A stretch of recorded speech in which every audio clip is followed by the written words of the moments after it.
Students, हमने इसी chapter के प्रीवियस टॉपिक्स में पढ़ रखा है कि कैसे जो प्लांट्स होते हैं वो कुछ raw materials like carbon dioxide वगैरह लेकर फोटोसिंथेसिस की प्रोसेस से अपना फूड बनाते हैं क्लोरोफिल कंटेनिंग पार्ट में, मतलब पत्तियों में। उनकी जो लीव्स होती है वहां पर क्या बनता है, उनका फूड स्टोर होता है।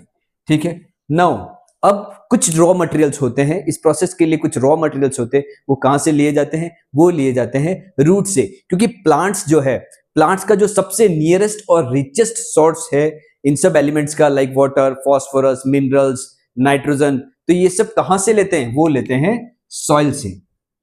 और सॉइल के पास सबसे नजदीक जो किसी भी प्लांट का हिस्सा होता है वो क्या होता है? रूट्स। तो उसकी रूट के थ्रू ये सारे मिनरल्स, नाइट्रोजन, फास्फोरस, ये सब क्या होते हैं? ये सारे लिए जाते हैं और प्लांट्स में पहुंचाए जाते हैं। अब देखिएगा, क्योंकि ये फूड बनाने के लिए भी वाटर की जरूरत पड़ रही है।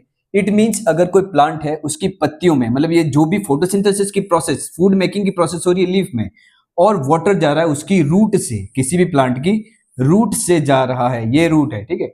यहां से वाटर को यहां तक पहुंचाना है।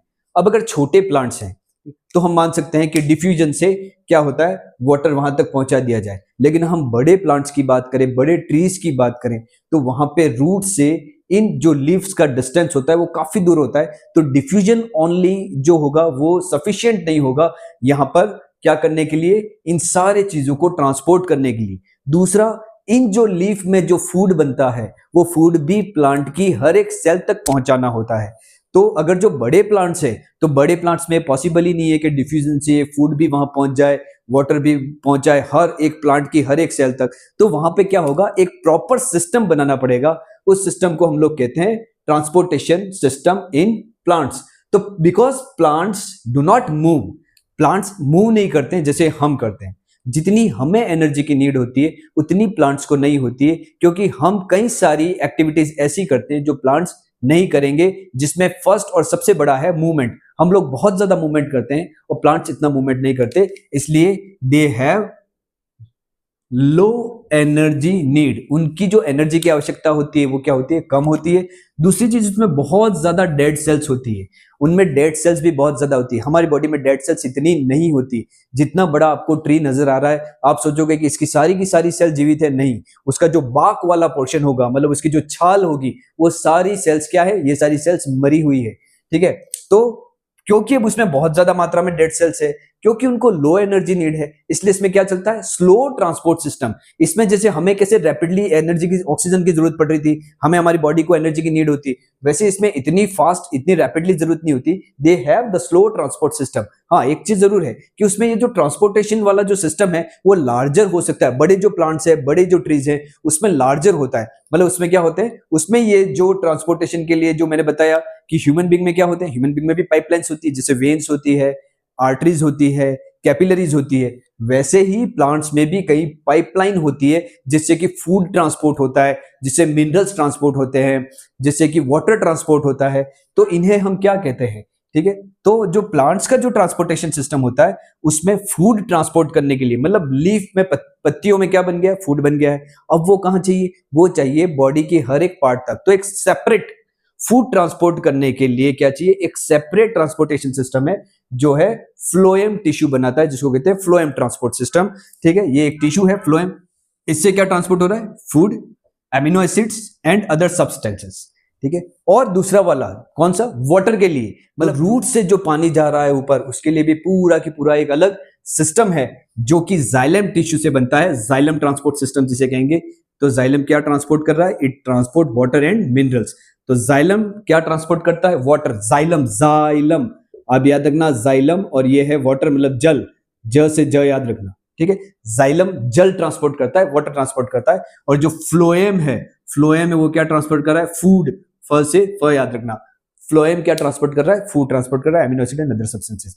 दूसरा, डायरेक्शन ऑफ फ्लो, ये होता है unidirection, upwards from roots to aerial parts. अब जो ये जो वाटर का ट्रांसपोर्ट हो रहा है वो ऑलवेज क्या हो रहा है, रूट से ऊपर की तरफ, यूनिडायरेक्शनल। ये ऊपर से वापस नीचे नहीं आएगा, ये नीचे से ऊपर ही जाएगा। ठीक है, यूनिडायरेक्शनल है। जबकि फूड और एमिनो एसिड और इन सब चीजों का जो ट्रांसपोर्ट हो रहा है वो बाई डायरेक्शनल होता है, मतलब नीचे से, क्योंकि लीफ में ये फूड जो स्टोर हुआ है वो कहां हुआ है, लीफ में हुआ है। और बॉडी की, मतलब उस प्लांट बॉडी की हर एक सेल को चाहिए, तो ऊपर भी जाएगा, नीचे भी जाएगा, सब जगह जाएगा। तो it is a by directional.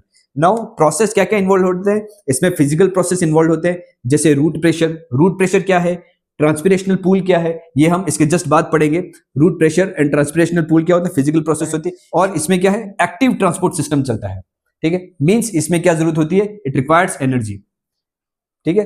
तो फ्लोएम में फूड को ट्रांसपोर्ट करने के लिए क्या चीज की जरूरत होती है, एनर्जी की जरूरत होती है इन the form of ATP. Next है टिश्यूज कौन कौन से इन्वॉल्व होते हैं, तो जाइलम वेसल्स, ट्रैकेट्स वगैरह इसमें इन्वॉल्व होते हैं, नाम याद रख लेना आप। और इसमें है sieve tube and companion cells, ठीक है। तो अब हम नेक्स्ट जो पढ़ने वाले वो क्या पढ़ने वाले हैं कि रूट प्रेशर क्या है और ट्रांसपिरेशनल पूल क्या है।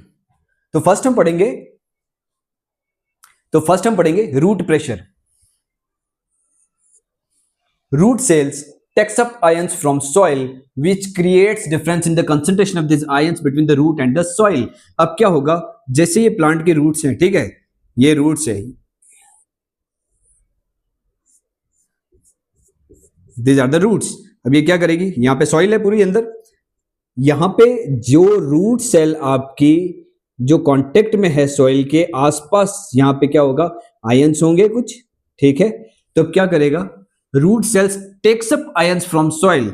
रूट सेल क्या करेगी, कुछ आयंस को टेक्स अप कर लेगी, अंदर ले लेगी। उससे क्या होगा कि आयन का डिफरेंस हो जाएगा कहां पे, इस सॉइल में और इसमें, ठीक है। इट मींस आयंस की कंसंट्रेशन ज्यादा कहां हो जाएगी, रूट सेल्स के अंदर हो जाएगी, और सॉइल में आयंस की कंसंट्रेशन क्या हो जाएगी, कम हो जाएगी।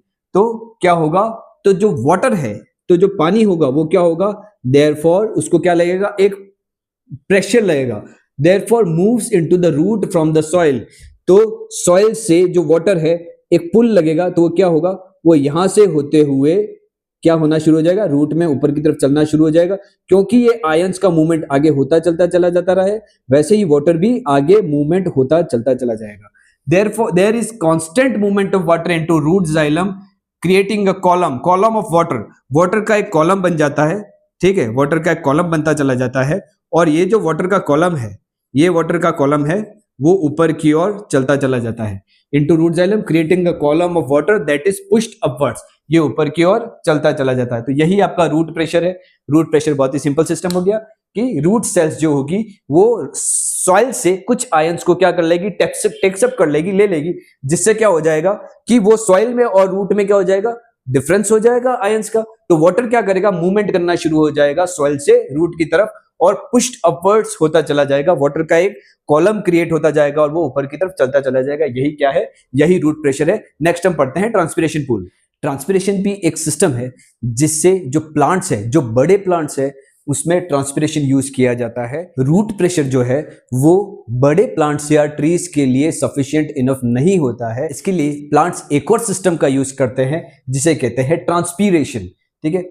अब ट्रांसपिरेशन क्या चीज है, देखिए, आप जो एक्सेस वाटर होता है, पत्तियां जो होती है, लीफ, जब स्टोमेटल पोर ओपन रहते हैं, ठीक है, ये होगी आपकी लीफ। अब लीफ में आपको पता है कि क्या होते हैं, स्टोमेटा होते हैं। ये जो स्टोमेटा होते हैं वो दिन के टाइम में क्या रहेंगे, ओपन रहेंगे। तो अगर इसमें एक्सेस वाटर है तो क्या होगा कि ये इस पोर्स से क्या हो जाएगा, इवेपोरेट हो जाएगा। इवेपोरेशन की प्रोसेस होगी, मतलब वाटर लॉस होना शुरू हो जाएगा, ठीक है। सनलाइट इसके ऊपर पड़ रही है, तो इसके अंदर अगर एक्सेस वाटर है तो वो क्या होगा, इन पोर्स के थ्रू वाटर जो है वो क्या होना शुरू हो जाएगा, इवेपोरेशन होना शुरू हो जाएगा। तो अब जब ये वाटर इफ सपोज इस वाले पार्ट की मैं बात करता हूं, ये स्टोमेटल पोर है और यहां से वाटर मॉलिक्यूल इवेपोरेट हो गया, तो इसके जस्ट पास वाला, ठीक है, यहां पे क्या बहुत सारे वाटर मॉलिक्यूल है, ये क्या चीज है, जाइलम वेसल है। तो ये वाला जो वाटर मॉलिक्यूल होगा अब स्टोमेटल पोर में चला गया, ठीक है। अब जब ये इवेपोरेट हो जाएगा तो ये वाला यहां चला जाएगा। मींस क्या हो रहा है कि वो एक पुल, खिंचाव होता जा रहा है। The loss of water in the form of vapour from the aerial parts मतलब जो ऊपर वाले जो पार्ट्स होते हैं, सबसे ऊपर वाले of the plant is known as transpiration. तो ये जो इवेपोरेशन हो रहा है, इस पोर्शन, इस चीज को कहते हैं हम लोग ट्रांसपिरेशन कहते हैं। The loss of water in the form of vapour, तो वेपर के फॉर्म में पानी का लॉस हो रहा है through stomatal pore is known as the transpiration. It creates a suction, उससे क्या क्रिएट हो रहा है, एक सक्शन क्रिएट हो रहा है। आप कोक वगैरह पीते हैं, किससे पीते हैं, एक स्ट्रॉ से पीते हैं, स्ट्रॉ आता है, डंडी आती है, उससे क्या करेंगे आप, उसे आप मतलब एक सक्शन क्रिएट कर रहे हैं, एक प्रेशर क्रिएट कर रहे हैं। कहां से हो रहा है? वो ऊपर वाले पार्ट से हो रहा है। मतलब जो हवा है, एयर थी, वो आपने ऊपर खींच ली। तो यहां पर भी बेसिकली क्या हो रहा है कि यहां पे पुल क्रिएट हो रहा है, एक सक्शन क्रिएट हो रहा है कि यहां पे जो वाटर वेपर है वो क्या हो गई है, वो इवेपोरेट हो गई है। और अब यहां से जो एजाइलम वेसल्स में जो वाटर मॉलिक्यूल्स है वो आगे बढ़ते चले जाते हैं। तो एक ट्रांसपिरेशन पुल क्रिएट हो रहा है which pulls water from the xylem cells of roots. तो इसके क्या रोल, मतलब इस ट्रांसपिरेशन की क्या रोल है इसमें? First, absorption and upward movement of water and minerals from roots to leaves. तो ये क्या है, ये जो ट्रांसपिरेशन पुल है ये बड़े प्लांट्स में, बड़ी ट्रीज में काम करता है। तो क्या होगा? Absorption and upward movement of क्या है? Water and minerals. Temperature regulation, और इससे क्या होता है? टेम्परेचर मेंटेन भी रहता है, ठंडक बनी रहती है। नाउ नेक्स्ट, डे टाइम में अगर देखा जाए तो वाटर को अपवर्ड मूवमेंट कराने के लिए मेजर ड्राइविंग फोर्स कौन सा है? ट्रांसपिरेशन। क्यों? क्योंकि दिन के टाइम में स्टोमेटल पोर ओपन रहते हैं, तो दिन के टाइम में जो मेजर ड्राइविंग फोर्स है वो क्या रहेगा? ट्रांसपिरेशन रहेगा। नाइट के टाइम में नहीं रहेगा। क्यों? क्योंकि नाइट के टाइम में जो स्टोमेटल पोर बंद रहेंगे, लाइट ही, सनलाइट है ही नहीं, तो ट्रांसपिरेशन की प्रोसेस मान लो जीरो हो गई। तो नाइट टाइम में क्या काम कर रहा है? आपका रूट प्रेशर जो इससे पहले पढ़ाया वो काम करेगा। It is the major driving force for the upward movement of water and minerals. जिस प्रकार से वाटर के मूवमेंट के लिए या वाटर के ट्रांसपोर्टेशन के लिए रूट प्रेशर और ट्रांसपिरेशन पुल था, वैसे ही फूड के लिए है ट्रांसलोकेशन। ये लाइक रूट्स जहां पर फ्लोएम और जाइलम टिश्यूज क्या कर रहे थे? वाटर एंड मिनरल्स का ट्रांसपोर्टेशन कर रहे थे, वैसे ही ट्रांसफर ऑफ फूड उसे हम कहेंगे ट्रांसलोकेशन। ये टर्म यूज किया जाता है ट्रांसपोर्ट ऑफ फूड के लिए। तो फूड कहां से ट्रांसपोर्ट होगा? बनता कहां पर है? लीफ। तो लीफ से जहां पर भी जरूरत पड़ रही है, जहां भी जरूरत है, वहां पे क्या होगा? वहां पे ट्रांसपोर्ट हो जाएगा। और इसके लिए टर्म यूज किया गया है ट्रांसलोकेशन। तो ट्रांसलोकेशन क्या है? It is the transfer of food, transfer of food from leaves to other parts of the plant. तो कौन करता है? फ्लोएम टिश्यू करेगा। ठीक है, मतलब इस फ्लोएम टिश्यू में जो सीव ट्यूब्स होती है ये करती है with the help of companion cells. तो क्या करेगी? Transport the food made in the leaves. तो पत्तियों में जो खाना बना है उसको ट्रांसपोर्ट करने का काम करेगी। These substances are specially delivered to the storage. तो कहां डिलीवर होते हैं? जहां पर, जैसे रूट्स में, फ्रूट्स में, ये जो खाना है जो लीफ में बना है, जो फूड है, वो कहां जाएगा? रूट में, फ्रूट में, सीड्स में जाएगा। क्योंकि सीड्स को भी ग्रो करने के लिए क्या चाहिए? एनर्जी चाहिए, फूड चाहिए। एंड टू ग्रोइंग ऑर्गन्स, और जो भी ग्रोइंग ऑर्गन्स होते हैं वहां पर भी ये पहुंचाया जाता है। जैसे आप देखेंगे स्प्रिंग के टाइम में क्या होता है, बसंत के टाइम में जो फूड कहां स्टोर है, आपके रूट्स वगैरह में जो पहले से स्टोर्ड है, स्टेम में है, वो क्या कहां पहुंचा दिया जाता है? ये पहुंचा दिया जाता है बर्ड्स में। ठीक है, फूल की जो कलियां होती है वहां पहुंचाया जाता है, क्योंकि इनको क्या चाहिए? एनर्जी चाहिए ग्रो करने के लिए। तो इसकी प्रोसेस क्या है? सुक्रोज ट्रांसफर किया जाता है फ्लोएम टिश्यू में with the help of ATP energy से। क्या किया जाता है? सुक्रोज को फ्लोएम टिश्यू में पहुंचाएंगे। फ्लोएम टिश्यू में सुक्रोज जब ट्रांसफर होगा तो क्या होगा? इसका, इन टिश्यूज का ऑस्मोटिक प्रेशर इंक्रीज हो जाएगा, जिससे वाटर क्या है, इसके अंदर मूव करना शुरू हो जाएगा इन टिश्यूज में। तो क्या हो जाएगा? जो सब्सटेंसेज हैं वो आगे मूव करेंगे, मतलब जो दूसरे टिश्यूज है। ठीक है, एक फ्लोएम टिश्यू है, यहाँ एक फ्लोएम टिश्यू है। ठीक, तो यहां पे क्या हुआ? यहां पे ऑस्मोटिक प्रेशर क्या हो गया? इंक्रीज हो गया है। और आगे जो है टिश्यूज में ऑस्मोटिक प्रेशर कम है, तो ये जो सब्सटेंसेज है वो क्या होगा? हायर ऑस्मोटिक प्रेशर से लोअर ऑस्मोटिक प्रेशर की ओर मूव करते चले जाएंगे, और ऐसे ही मूवमेंट आगे होता चला जाता है। तो फ्लोएम ये इस प्रकार से करता है। ठीक है, तो ये आपका हो गया transportation in plants. Now we are going to study excretion.